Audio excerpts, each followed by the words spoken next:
are just a few teaching tips that I've picked up over the years, a lot of them from other teachers.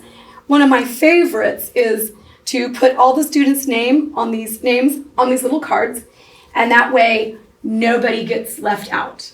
I scramble them up and I go through the first one and I'll set it down, or else I'll put it at the back here with my other finger.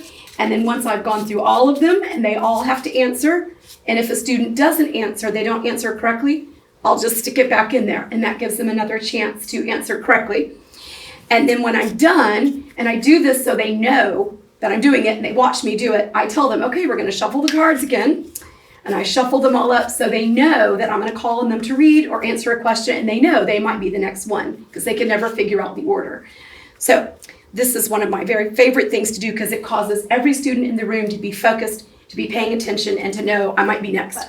Whenever we're diagramming, again, I use my cards and I will call on them, and they can tell me whatever they see up here.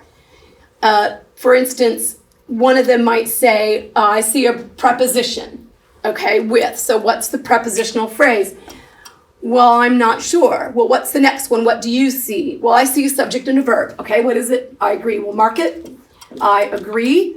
And then what is this? What do you see? And I'll call on the next person. Well, I'll see another subject and a verb. What is it? You decide. Good. You decide. Subject and a verb. So if I have a subject and a verb here and a subject and a verb here, this must be a clause. Do you see what we call a deer antler, or a subordinating conjunction, or a relative pronoun, whatever it is? And they'll say whatever, and I'll say yes. So we mark that, and again, I like to mark mine. The guys love this. We put deer antlers on it. We'll make him a 10-point or whatever that is, a 12-point. And so we'll say, aha, this is a clause, and the next student will mark it.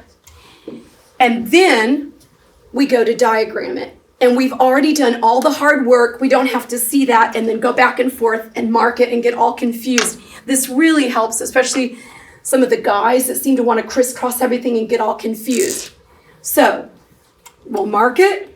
I agree. And then we'll say, now, this is a prep phrase. So where does it go? You agree with whatever you said. So then we'll put it there. And again, nothing crisscrosses. This is the subject, this is the verb. This prep phrase modifies the verb. Here's our little pedestal because it's a noun clause. And they'll get tricked up here. So we'll say subject and verb, you decide what? You decide whatever. Does whatever get decided? So we'll mark that even as the DO. There.